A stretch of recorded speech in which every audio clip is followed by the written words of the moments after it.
Hey there and welcome back to another YouTube video. My name is JerryKanchefu and in this channel we'll talk about mindset, everything to do with it, A to Z. And today... So before we continue to watch, just a quick one. This video is actually cut into two parts. However, I didn't record it into two parts. So today you're going to see part one and then next week I'll upload part two. Just to let you know, as I'm editing it, I realized I should have done that.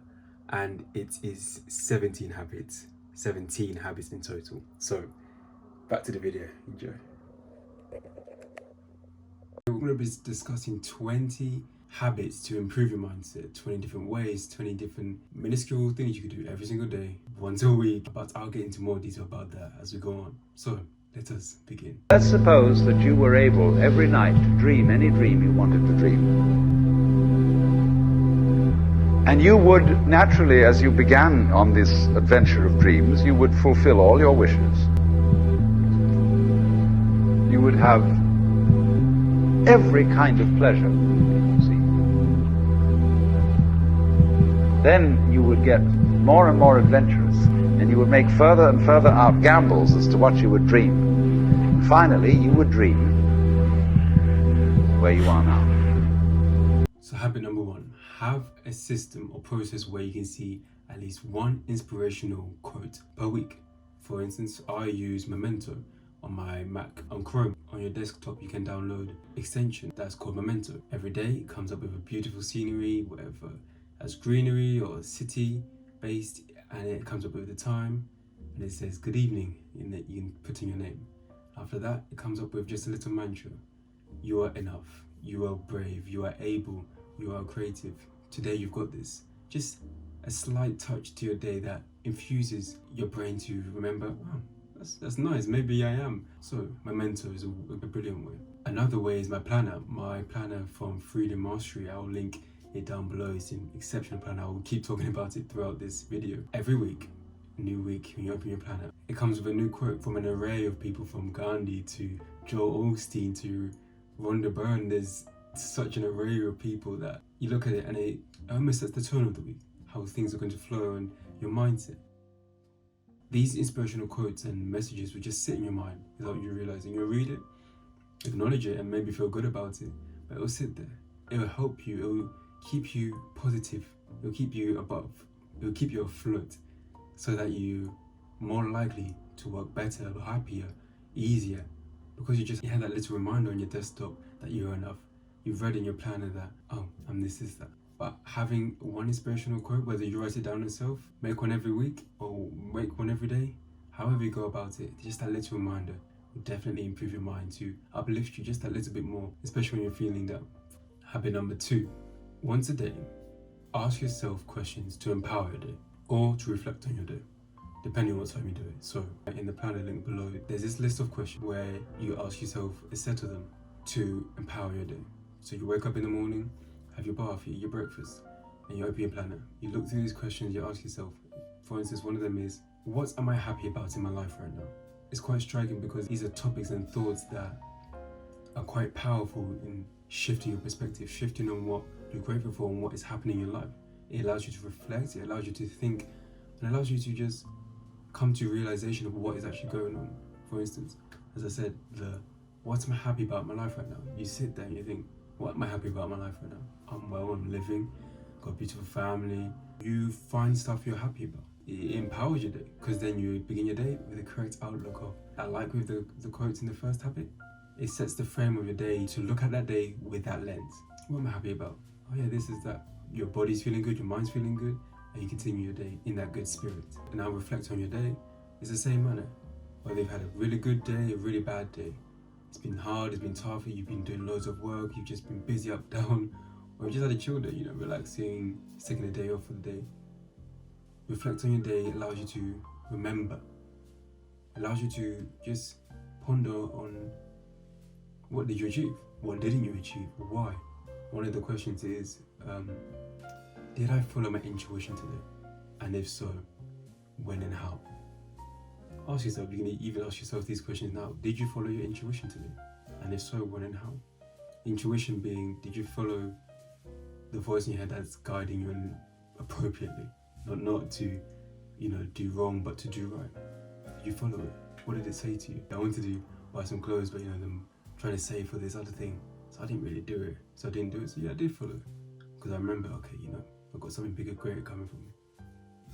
Those questions are powerful in changing your mind to set it on what's important, what it needs, and what your life is truly about, what's happening within it. Number 3, writing affirmations. Now, at least once a video I'm talking about writing affirmations because of the power they have. Essentially, you want to create a list of 10 affirmations. Affirmations being things you want to become, person you want to be, things you want to see, the change you want to see in your life, in your circle, in your money, in your finances. You want to write down 10. So one could be, let's say you try and improve your confidence. You could say, I am consistently growing in my self-confidence. Through my trials, I learn and adapt. So you say that to yourself. And with this one affirmation out of your list of 10, you write it 10 times each day. So 10 times one affirmation, next day, the next affirmation, next day, the next affirmation. You just keep repeating and keep going and going. But the goal and the purpose of affirmations is to talk to yourself in a positive manner in who you're going to be, in who you want to be, and who you see yourself as. If you want to be this great person who speaks, who acts, who makes music, affirming it, writing it down daily. You're not only just putting it out there into the world for God to hear you, but you're putting it out there to make a shift within your mind, that to remove your old self-beliefs, your old habits and thought patterns, and affirm your new self. I am growing in confidence, and through my trials, I grow and adapt. I am growing in confidence, and through my trials, I grow and adapt. You say this to yourself consistently. And the funny thing is, with the mind, it's interesting. You can say a story to yourself so many times, you'll start to believe it. I'm sure you've experienced this. You're with a group of friends, they tell them a story, and you're so certain that's the way it happened. But another friend says, no, this happened. And now your mind is confused because you were so set on the way you said the story in your mind was it. And that's what you believed. So with affirmations, you're essentially putting your mind to good use, saying the stories that you want to be, you want to hear about yourself, about your life. If your mind believes it, you'll find a way to make it happen. And then you make it happen, you take action to make it happen. And it continues and it grows and grows and grows. Number 3, exercise. Exercise is known to benefit not only your body, but your mental well-being as well, your mind, your mindset. Exercising to begin with once a week, whether that's going for a walk, just to get your body moving again, and then increasing that to twice a week, 3 times a week. Exercising creates discipline within yourself. It creates a tolerance to stress, and it creates a nicer physique, which you look at yourself, you have a nicer physique, more confidence within yourself. Because exercising is not only for the body. You pick up a weight and it's heavy, and you're like, okay, 10 reps, let's go. You do 10 reps of whatever exercise, whether it's squats, bicep curls, whatever it may be. That process of you picked up the weight, set your mind, okay, 10 reps, let's do this, we're gonna make this 10 reps. And then you do it, and you feel it. You feel the muscle work, you feel the burn, the ache begin. You're like, okay, almost at 8, 9, 10. That process is much more than just purely lifting up the weight. You're training your mind, okay, I'm gonna set a goal, cool, let's do it.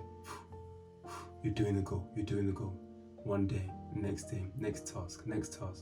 You feel the fatigue, you feel the tiredness, you feel how hard it is to make it happen. But once it's done, put down the weight, put down the task, you're done. Next day, you come, you do it again. Same weight, same task, same time frame. Weight down, task down, and you're done. As you go to the gym more often, as you work out at home more often, more push-ups, you're training your mind. Okay, setting time, let's work. What I'm saying is the working out process is parallel to how your mind processes. So through exercise, you can train your mind to, as I said, to take more stress and become more tolerant to it. Knowing that it's not going to last forever. Knowing that you're able to do it, and knowing that you're getting stronger. This is good for you. You're becoming better. Next habit, meditation or meditating. Now, meditating, making that a habit of yours, is another form of letting your mind free and letting your mind be at peace. Meditating is much more than just breathing, but you're creating a habit within your mind to know that the thoughts that come, whether it's about your day, whether it's about the conversation you had with a guy at the coffee shop, whether it's about what work you have to do next, those thoughts will continuously come throughout your mind, in and out, in and out, in and out. But through meditating, you learn to just let them come and let them be. It's you're walking down the road and it's autumn and you got leaves coming. The leaves come, they touch your foot. You notice it, but you continue walking and you let it be. But the leaf, aka the thoughts, just goes on by its day. That's the same process with meditation. You're learning to accept and you're learning to look at it. Look at it for a 3-dimensional perspective. You're just looking at this thought and you let it be. You let it linger, you think about it a bit, but you remember you're focusing on your breath. You're focusing on the peace, you're focusing on the relaxation of the moment. Those thoughts come, but you breathe through them. And then as you do this through meditation, it translates into your life. You breathe through the moments where you've got a lot of work to do. You've got deadline, you're only wanting their work. You breathe, you realize, okay, what can I do now? In life, meditation, it works in a way of you'll be able to have a clearer mind. You'll be able to see your thoughts clearer. You'll be able to dictate your thoughts clearer because you are breathing through them, because you're seeing what your mind is talking about. You're not holding on to it, unless you want to, of course. There's a thought in your mind you want to grasp and think of, but you're not holding on to it. So meditating, once again, much more than just breathing. It's a way of life. It's a way of being, and it's a way to truly improve yourself and your mindset. Next habit, spending time in nature. Now, especially in this world where we're covered in bricks and sticks, spending time in nature is not just a hippy-doobie thing. It's something that the human mind and body needs because we're obviously, we grow within our mother's womb and we mature and we come out into this world and then we're taken care of by our mother. The same way nature acts, the same way nature bees, the seed drops on the floor, it grows out of the soil and grows into a tree. Our human body, our human mind connects to that because there's a sort of correlation between how the two are formed, how the two are made. Being in a place where you're just covered by greenery, where there's a park, forest, a woodland, it gives your mind peace. And I have to ask you on top, when is the last time you went for a walk in the park? When is the last time you sat on a bench and just mind nature around you? Next habit is prayer. Now, prayer is simply a conversation between yourself and some people like to call it a higher being or in the universe, but I like to call it God. So we use the example of God. Praying to God is simply a conversation between you and what your eyes can't physically see. But prayer isn't you get down on your knees, you start hands crossed and you bow your head. Prayer can simply be you're laying in bed, wake up, thank you God for waking me up today. Let's do a good one. Bless me, bless my family. Let's get this right. As simple as that. Prayer is meant to set you free of your burdens, of your worries, of your stresses. Knowing that you can just let it out, you can just speak it out, pray about it, and believe that the prayer is answered. Prayer for the mind gives it freedom, gives it space, gives it time to just vent out what it needs to say. Not to a person who can judge you or say something to lead you down the wrong path or put you in the wrong situation. Praying doesn't have any limits, doesn't have a time frame, doesn't have a method. Because it comes from you, it comes from your heart, your mind, your spirit. And what is inside, what you want prayed for, what you're praying to get, who you're praying for. Prayer is such a powerful habit and should be regularly practiced. As I said, as soon as you get up, thank you Lord for this time, just waking me up, amen. When you eat, thank you Lord for providing the food, amen. Prayer allows gratitude for you to be grateful for the waking up, grateful for the food, grateful for the family, grateful for your mother, father. Prayer affects many other areas of your life as well. The thing is with prayer, it's not as if you pray, okay God, please bless me with a car, with a Tesla Model S. Please bless me with a Range Rover, Lord. I've been wanting a Range Rover for a long time. So you pray that, amen. And then you don't even try and get your license, you don't even try and save the money, you don't even try and do anything, any step to get that Range Rover. That prayer won't come to pass. Prayer needs belief, it needs action. Praying is another way to let the mind be free. I keep repeating that because you're letting your mind, the thoughts, the worries, the stresses, the happy moments even, be free, be set out, which allows you yourself to act in a free way, not worry about this, not hold your thoughts on this one thought that keeps running through your head is one worry, because you've prayed about it. But you have to believe through praying that it'll be okay, it's sorted. But not right now, not seconds after, or next day, that you will feel a bit better. That's what it's all about with prayer. Hello again, and that is the end of part 1. Hope you did enjoy. If you did, don't forget to like the video, comment your favorite habit, and share with friends that in this new year, this January, and when it's been uploaded, who you think would be benefited through these habits. So once again, my name is JerryKanchefu. Have a good morning, night, day, or evening. I'll see you in the next one in part 2. Good day. I hope you enjoyed today's video. If you did, it will benefit you to know that all of my videos are based around the service I provide, mindset coaching, where you and I will get together 1 to 2 hours a week to discuss, amongst other things, to be consistent, action focused, and to be in control of the things you actually want and need to do. If you feel positively compelled and want to begin this new chapter in your life, it's very simple. The first link in the description will take you to my calendar, where you can simply book a catch-up call, and I'll be waiting for you there to begin your new journey.